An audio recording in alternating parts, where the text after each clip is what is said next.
But you're right. Happiness is one of those things. It's like, how do you benchmark it? You know what I mean? It kind of fluctuates, and it's like hunger. I mean, it's something that's goes in and out. It's always there. But happy as fuck is a good answer. Yeah, but this is something I've cultivated for a long time and avoided things that make me unhappy and figured out what those things are and been very rigid about eliminating them from my life. And one of the big ones is eliminating interactions with people that are negative. That is gigantic. And because I've realized that I'm not really as independent as I used to like to think I was. I used to like to think that my thought process was independent and that I don't give a fuck what anybody thinks. That's nonsense. People say that because they absolutely care what people think and it bothers them. So they say, I don't give a fuck. But that I don't give a fuck stuff is almost entirely nonsense. You do care. And you care in both ways. You care if people are critical of you, care if people are positive of you, but you also care if people are living positive lives and they're motivating you. That's a big one. People are fuel, and other people, it's one of the reasons why I like talking to people, one of the reasons why I like to do podcasts, because I get a lot out of, like just talking to you about your time in the monastery or your push to get to that 100 miles. Like, you get energy out of people like that, and you think about this energy and you think about this inspiration when you're doing other things.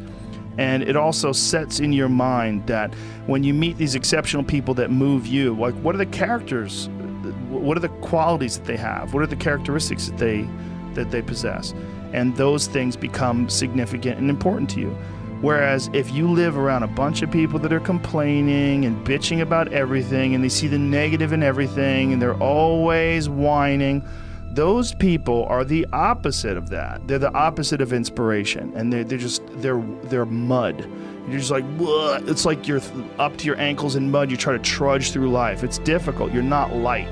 It's not pushing you. There's not a wind at your back. The wind's in your face, and it's rough, and over time, I've learned that these people, you're not going to fix them. I used to want to fix them when I was young. I used to want to go, hey man, I see what you're doing. Like, dude, don't do that anymore. Listen, just do this and stop doing that and start doing this. And if you just work towards this, you could be successful. And then a week later, the guy's doing the same shit. You're like, okay, right. I'm wasting a significant amount of my energy on someone who doesn't want to waste any of their energy on themselves. And so managing the community and the tribe that you're in, making sure that you're a good member of that tribe, that you're doing your part, and there's a lot of cynicism in these days about inspiration and about motivation, because there's a lot of fake shit. You can go on Instagram and you see a million of these inspirational quote pages, and they're run by people that are probably depressed. You see a lot of people that are, talking about how to get ahead in life, but they're not really doing anything themselves. So there's a lot of cynicism involved in that. But there's also sincerity in it, and you can get, if you just look at it with a pure heart and a pure mind, you can get a lot of energy out of that. And when you're around happy, inspirational people that are successful, it makes you feel better and you get inspired. And if you act on that inspiration, your life will be more fulfilled. And it's not just inspirational in terms of financial success, but in terms of doing difficult things, whether it's running 100 miles, it doesn't pay you a goddamn thing other than the wealth of the knowledge that you can push yourself to such an extreme. Or anything else, whether it's someone who becomes really good at playing chess or someone who's really good at martial arts or whatever it is. There's a great feeling in these overcoming these difficult things, because life is never this just constant state of I'm at a 9 all day, and when I'm with my wife, I hit 10. Yay! And I stay like that. That's not real. What's real is like you saying that you went to this monastery and felt all this angst about meditating and being alone and not having your phone and not having the input, but then when it comes out of it, then you have this reward. So you you pushed through this, and you had these uncomfortable feelings, and you came out of those uncomfortable feelings with this newfound appreciation for time and this respect for your own existence in your own space and carving out 3 hours for yourself a day. That's where it all comes from. It all comes from life lessons, and the lessons are learned through struggle. And I think that there's a lot of people out there that think somehow or another you're going to get to some place where you're living in silk sheets and you're getting your toes done while someone's dropping grapes into your mouth. I don't want that. I've never wanted that. That guy's not going to be happy. He's going to be bored. An hour into the grapes, you're going to get those fucking grapes away from me. Stop painting my toes. What am I doing in this bed? I got to do something. I'm not stimulated.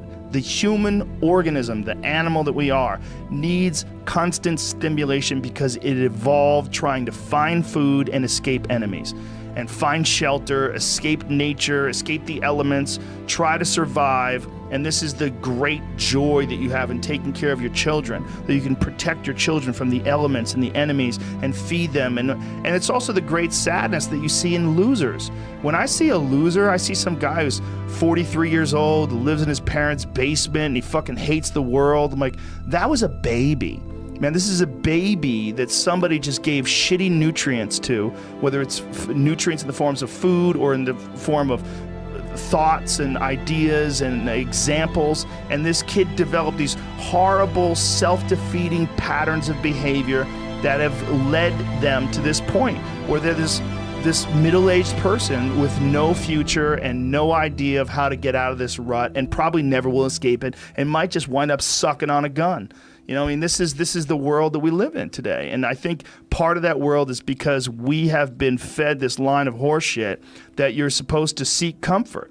And I don't think you are. I think you're supposed to seek lessons, and you're supposed to seek difficult tasks and accomplishments. And through those things, and through doing things that are hard to do, even if it's just a fucking 90-minute hot yoga class.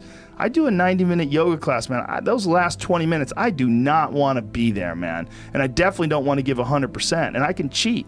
I can kind of half-ass it. But if I don't, and I get through it, when that time is up and the lady says namaste and everybody gets up, I'm like, fuck, man, I made it. You know, I lost 15 pounds. My fucking yoga mat is drenched to the point where I could literally wring it out and fill a jug up with water. But through that struggle, I will now have a better day, and I better fucking do it again tomorrow or do something else. Because if I just think, well, tomorrow I'm just going to coast and eat Twinkies and watch TV.